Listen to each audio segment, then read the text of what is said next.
maybe talking from there, let's see, from diaspora back home. At this time, we want to discuss the diaspora remittances. And we know that starting from the United States there, where the minister was talking from, we have between 15 to 17 million Nigerians living there in the United States.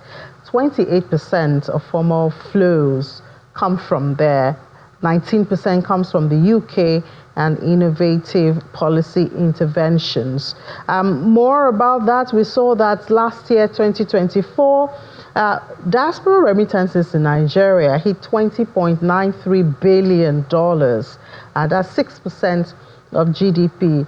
A lot has been said about the impact of CBN reforms since September 2023. That, they say, has led to an increase of about 79%. Monthly flows tripling from $200 million to $600 through exchange rate liberalization and elimination of IMTO. Remember when the CBN made that announcement, the change in IMTO operations. Nigeria commands 35 to 38% of sub-Saharan Africa's total remittances, ranking 6th to 7th globally, behind India, Mexico, China, Philippines, and Egypt.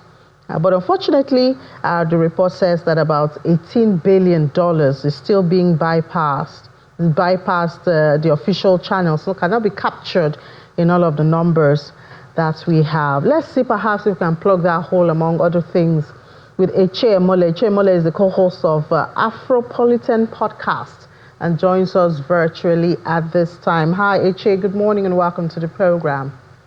Good morning, Inia. It's a pleasure to be here. Yeah, so we've seen a steady increase in diaspora remittances into the country, but I believe it started even before President Tinubu came into power. So even though a lot of the increase has been attributed to reforms by CBN, it does seem like it precedes this present administration.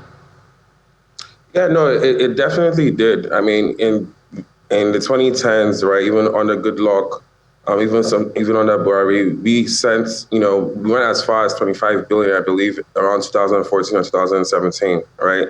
But the reforms by the CBN have definitely helped tremendously. Even within the 20 billion that the diaspora sent last year, you still have about another 18 billion, like your chart showed, that goes through informal sectors, right? But the CBN's reforms in being able to merge the exchange rates has definitely helped. More people are willing to trust sending through official channels, which then gives them much more insight into the sending trends of the diaspora. And I believe also the change with the operations of the IMTO early in the days of Mr. Layemi Cardoso, that has also contributed. Definitely. And in fact, they most likely need to even approve more IMTOs, because right now, sending money to Africa, or specifically to Nigeria, is one of the most expensive places to send money in the world, right? So you're talking about almost 8% more in fees compared to maybe 2 or 1% to other countries in the world, right?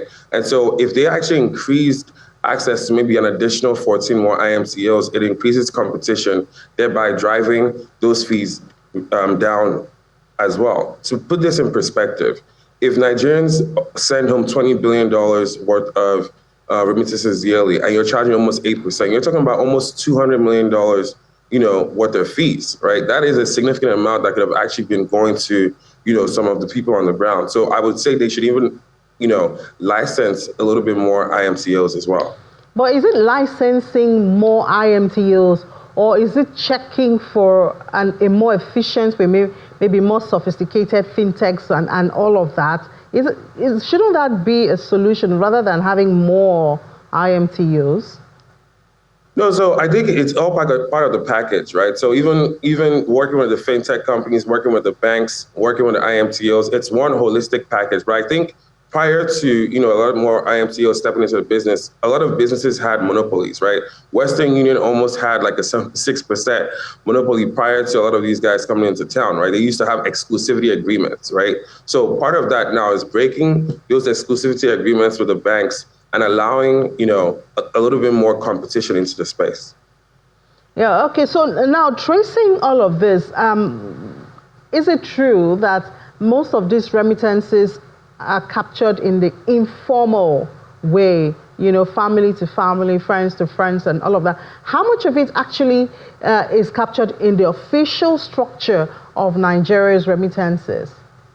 Yeah, so I mean, most remittances go towards consumption, right? So whether it's for food, whether it's for education, whether it's for school fees, it's always towards consumption. I think the goal is to try and somewhat balance it out, where it also goes towards productivity gains. So you can imagine a situation where maybe about 8% or 10% of the remittances coming into the country go towards maybe infrastructure, go towards projects, right? You can imagine a situation where, you can even do a matching fund between the government. So let's say you pick different states and you say to the diaspora, for every $1 you send back for this particular project, the governments will match it. It can go towards building roads. It could go towards building infrastructure, those sort of things as well. So I think finding that balance is going to be very important. Yeah, so I'd like to hear more about the suggestion you're making of how we can make that work, incentivizing it. How do you think that can be formalized? So you could develop, even technology. Technology can actually help, right? So I think what sometimes makes the diaspora reluctant to go into these things is they've been burnt a lot, right? So you can imagine a situation where you create a tracker that allows people to say, okay, this is where our money is going.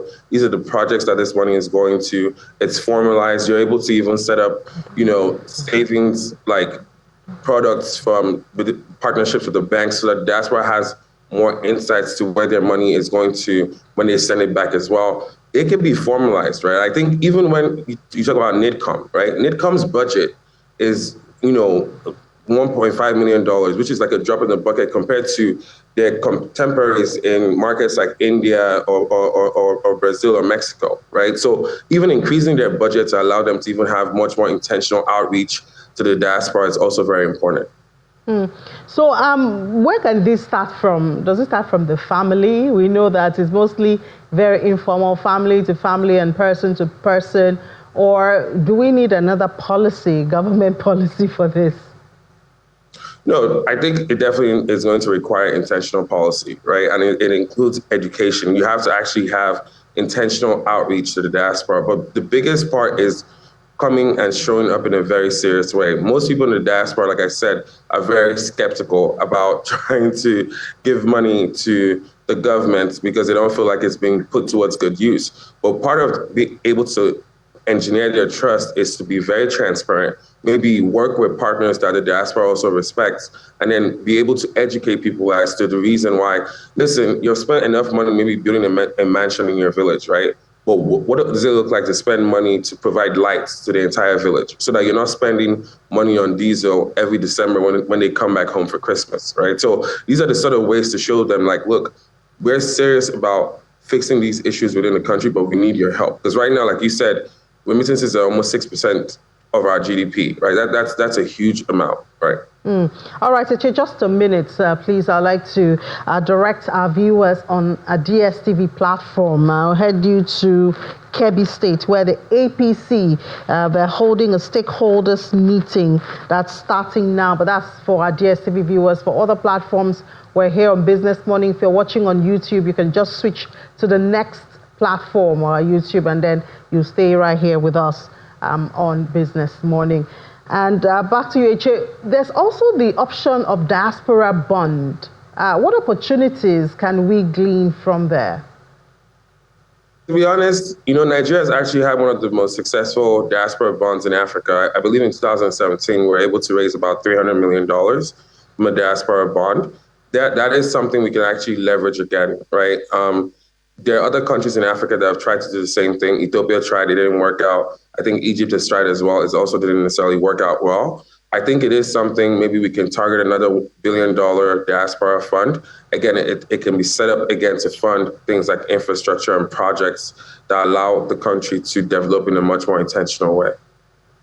Yeah, would this be different from the bond that the federal government also takes on? Does it work differently? Sorry, could you repeat it? I wanted to compare it to already the bond, Nigeria, I think it was last year, we did have the Naira bond and all that. Is this different from that? Does it work differently? It's different. So it would be a diaspora-focused bond. You can imagine it would be like a roadshow in places like Canada, the United Kingdom, the United States, right? So you're going and you're raising in dollars as well, right? So it's not necessarily a Naira bond.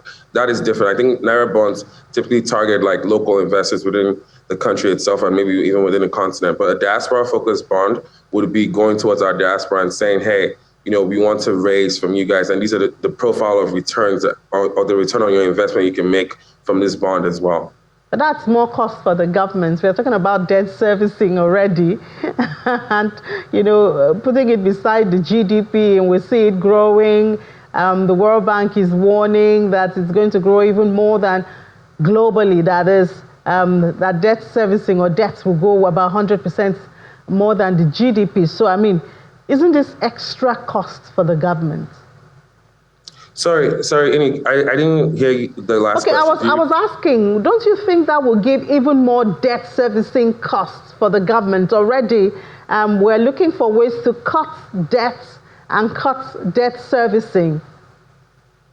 No, so I think it's actually imperative. I think we're not utilizing our strengths, right? Even as somebody who had been in the tourism sector, I know we did so much work in helping Ghana's sector improve, and the diaspora wants to play an active role in Nigeria's future, right? But sometimes they're not encouraged. No one's really necessarily reaching out to them in a very intentional way, and there's no trust, right? I actually think that if we actually leverage our diaspora, similar to how countries like China, India gets $125 billion in remittances from their diaspora. That is a huge amount. That's more than Nigeria's entire budget, right? So you can imagine a world where today we send $20 billion through formal channels. Another almost close to $20 billion goes through informal channels. What does that look like when it's actually all trending? You're talking about $50 billion coming into the country yearly, and in a very intentional way. If you divert about 10% of that towards infrastructure, you're talking about better roads, better hospitals, better services. I think it's actually a very untapped opportunity.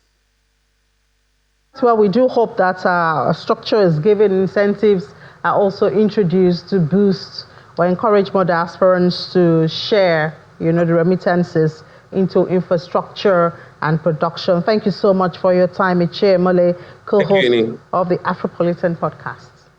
Thank you.